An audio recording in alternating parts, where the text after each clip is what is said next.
Josh, how are you, sir? Good, how you doing? Hey, Doing Josh. good. Thanks for taking the time. Oh yeah, thank you for having me. All right, I'm going to start off. I'll ask the same question I asked Bubba. What does it felt like to actually get to play live baseball again after having a year off? And how nice has it been for you guys to get off to such a hot start? It's been great. Just having that break for a year and a half was kind of tough, and not being able to be out there and play against an opponent is kind of weird. But coming back here and being in Texas and having a lot of fans, and it hasn't been a sellout yet, but being in front of a decent amount of fans has definitely made the transition a lot easier. And then just feel like everybody's been excited to be out in front of fans, which is probably why we've gotten off to such a hot start. And it just makes playing the game a lot smoother and simpler, when you're not having those backfield games where there's nobody out there and it's kind of just can't wait to get to the ninth inning so we can go home. You just want to be out there and just keep repeating the process every day. You were traded to a new organization, to Texas before the season, about a month before the season. The whirlwind kind of started right when you got drafted. Drafted in 2018, traded the next year, and then last year didn't happen, and now traded again. But and obviously that's business, and trades do happen. But how hard is it to get acclimated quickly to a new organization and a new system? It's a little tough. You get used to meeting all your staff and everybody in the front office, and start building relationships with all those people. And then, like you said, it's just a business. So when you get traded, you have to restart that process again. But being a baseball player, it's pretty easy to make friends. And then, when the front office people come through, you introduce yourself and just go about that whole process again. And who knows? Who's to say it doesn't happen again? But at this point, I'm kind of used to it. Yeah. Jet lag, I guess. A little bit. It was a little tough going from being in the Eastern time zone and going all the way over to Arizona on the other side of the country and being 3 hours behind. First couple of days, I was definitely up around like 5 a.m. Just because I wasn't used to the time change yet. But other than that, it was smooth sailing. Now, Josh, who were some of your heroes growing up, and kind of who did you want to be like that you watched on TV? I grew up a big fan of watching Ken Griffey, Pujols in his prime, like all those dudes hitting home runs and stuff in big situations. And that's kind of what I was always drawn to, just seeing guys just launching balls and always, seeing them on base and all that stuff. I really didn't have, a favorite player. I just liked a bunch of different players, honestly. And then I was kind of drawn towards me personally, just, either a Latin player or a black player, because those are the guys I look like. And so me watching Bonds, Griffey, McCutchen back when he was with the Pirates coming up, those are kind of guys I'll follow from being a little kid up into a teenager.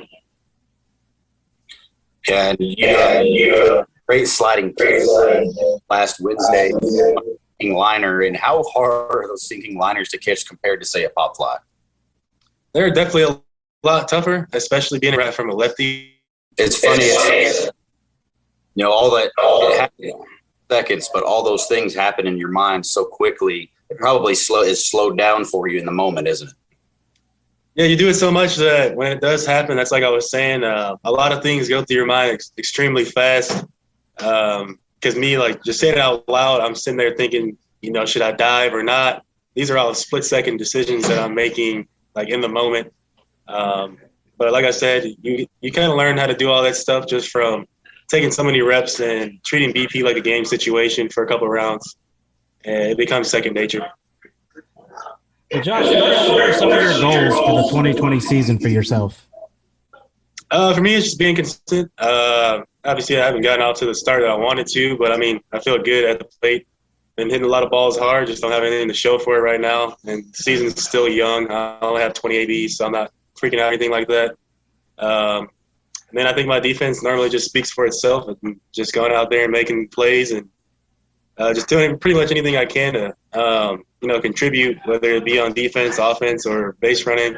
That's kind of how I go about the game. If one thing's not clicking, then I'll try to do something on defense. And if I make an error, then I'll try to do something on offense and vice versa.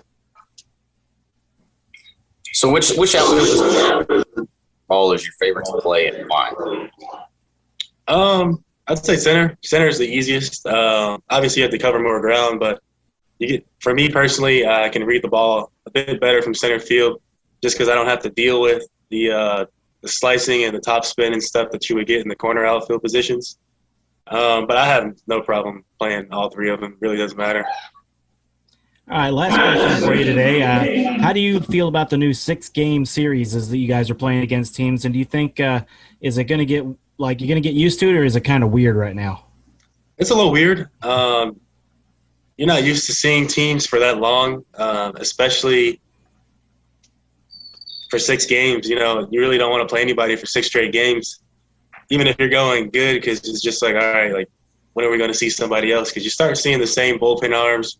Even the starter who starts on Friday ends up throwing the last game because he's on 5 days rest. So it's kind of weird. I mean, we might get used to it. I guess the only benefit to it is that we know on Sunday we have an off day on Monday. But I don't know if I'm a fan of it or not right now. It's just too early to tell. So again, I'm guessing when you twice in a series, you'll go in there with a game plan from the previous game, and he might be going in with a whole different game plan from the previous facing y'all. So how is that chess match? Yeah, it's definitely a chess match, and especially with the way travel is this year due to COVID, I mean, we're going to be seeing these same teams so many times that you're going to start to figure out pretty much like who you do well against, who you struggle against, what they're throwing you, and you can pretty much have a better game plan, I guess, that you would as opposed to if you weren't playing a 6-game series. But like I said, I mean, this game's all about adjustments, so we'll figure it out and go from there. Well, Josh, we appreciate your time today, sir. Thank you for joining us. Yeah, thank you for having me. All right, best of luck this season. Thanks, Josh. Good luck, man. Thank you. Thanks for listening to the Ranger Report podcast. Find us on Twitter, Facebook, and at therangerreport.com.